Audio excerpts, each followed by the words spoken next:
اللہ اللہ اللہ اللہ اللہ اللہ۔ میری کئی سالوں کی نمازیں اور روزے قضا ہیں تو ان کو ادا کرنے کا کیا طریقہ ہے؟ کئی سالوں کی نمازیں اور روزے ادا کر لیں، یہ طریقہ ہے، یہی طریقہ ہے، اس کے علاوہ اور کوئی طریقہ؟ جتنے سالوں کی نمازیں ہیں اتنے سالوں کی نمازیں پڑھیں۔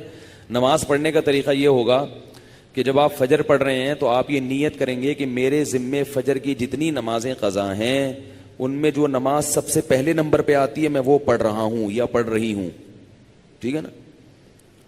تو وہ آپ یہ نیت کریں۔ ظہر جب پڑھیں تو آپ کہیں میرے ذمے ظہر کی جتنی نمازیں قضا ہیں ان میں جو سب سے پہلی نماز ہے میں وہ پڑھ رہا ہوں۔ جب بھی نیت ہوگی تو یہی ہوگی۔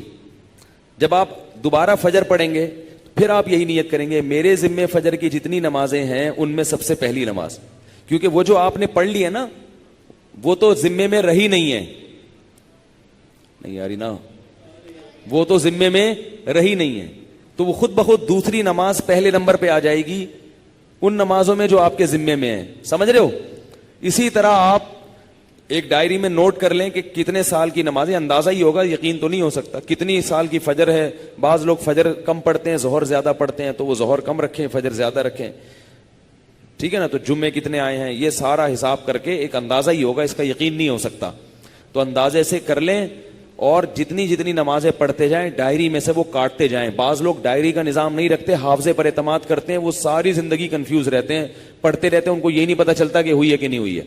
اس لیے حافظے پر اعتماد نہ کریں، ڈائری میں باقاعدہ نوٹ کریں اور جتنی نمازیں ہوتی جا رہی ہیں ان کو کاٹتے چلے جائیں، تو انشاءاللہ یہ نمازیں آپ کی امام مہدی کے آنے سے پہلے پہلے، جس اسپیڈ سے آپ پڑھ رہے ہیں اس میں تو یہی ہے کہ امام مہدی کے آنے سے پہلے پہلے یہ نمازیں آپ کی امید ہے کمپلیٹ ہو جائیں۔ تو بھائی 24 گھنٹے میں کم از کم ایک دن کی نماز لازمی پڑھو، ایک دن کی بھی نہیں پڑھ رہے تو پھر گناہ ہونے کا خطرہ ہے بہت سخت، اور ایک دن کی اگر پڑھ رہے ہو تو اگر موت آ گئی تو وصیت کر کے جاؤ، تو اللہ کی رحمت سے امید ہے اللہ تعالیٰ معاف کر دیں، کیونکہ انسان اس سے زیادہ کا مکلف نہیں ہے نا۔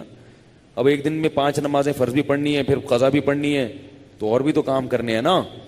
بعض لوگ تو ایسے ہوتے ہیں اولو العزم ہوتے ہیں کہ وہ ایک دن میں 5 دن کی نمازیں قضا پڑھ لیتے ہیں۔ ہمارے حضرت کے ایک مرید تھے، وہ تقریباً 50 سال کی عمر میں دین پر آئے، گورنمنٹ میں کسی ادارے میں آفیسر تھے۔ 50 سال کی عمر میں جب آئے ہیں تو ایسا انقلاب آیا ان میں کہ انہوں نے 50 سال کی عمر میں عالم بھی بنے، وہ حافظ بھی بنے، اور میرا خیال ہے کتنے 40-50 سال کی قضائے عمری انہوں نے ایک سال میں نمٹا لی۔ ہم جب بھی جاتے تھے ہر وقت نماز پڑھ رہے ہوتے تھے یا تلاوت کر رہے ہوتے تھے اور مدرسے میں پڑھ بھی رہے ہوتے تھے، ایسا ٹائم کو مینج کیا انہوں نے۔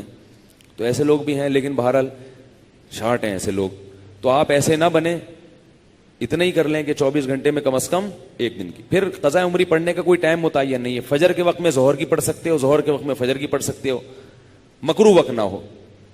مکروہ وقت جو سورج نکلتے ہوئے، زوال کے وقت اور سورج غروب ہوتے ہوئے، فجر کے بعد بھی پڑھ سکتے ہیں، عصر کے بعد بھی پڑھ سکتے ہیں قضا، فجر اور عصر کے بعد نوافل تو نہیں پڑھ سکتے مگر قضاء عمری پڑھ سکتے ہو۔ وطر بھی پڑھنے پڑیں گے، احناف کے ہاں وطر کی نماز کیا ہے؟ واجب ہے۔ اس پہ دلائل کیا ہے یہ کیونکہ آج کل کلپ ایسے آ رہے ہیں کوئی واجب کچھ نہیں ہوتا اور یہ سنت موقدہ کچھ نہیں ہوتا، یہ بھی آ رہے ہیں کلپ مارکیٹ میں، تو وہ نہیں، فجر کی سنتیں نہیں پڑھیں، بس فرائض پڑھیں گے، فرائض پڑھیں اور وطر پڑھیں، ٹھیک ہے نا؟ اور فرائض میں یہ آسانی ہے کہ تیسری اور چوتھی رکعت میں اگر کچھ نہ بھی پڑھیں تو بھی بول لینا چلے گا۔ فرض کی تیسری رکعت میں 3 دفعہ سبحان ربی الاعلی کہنے کی بقدر کھڑے رہیں تو بھی نماز ہو جائے گی، ٹھیک ہے نا؟ تو فجر یعنی فرض کی تیسری اور چوتھی، وطر میں تیسری رکعت میں پڑھنا پڑے گا، فرض کی تیسری چوتھی رکعت میں چاہے آپ مختصر قرات کر لیں، تیسرا کلمہ پڑھ لیں تو یہ بھی ٹھیک ہے، بہتر ہے سورہ فاتحہ پڑھیں تو زیادہ بہتر ہے، تو یہ بھی، اور اس سے نماز آپ کی مختصر ہو جائے گی۔ سبحانک اللہم و بحمدک، نشہد ان لا الہ الا انت، نستغفرک و نتوب۔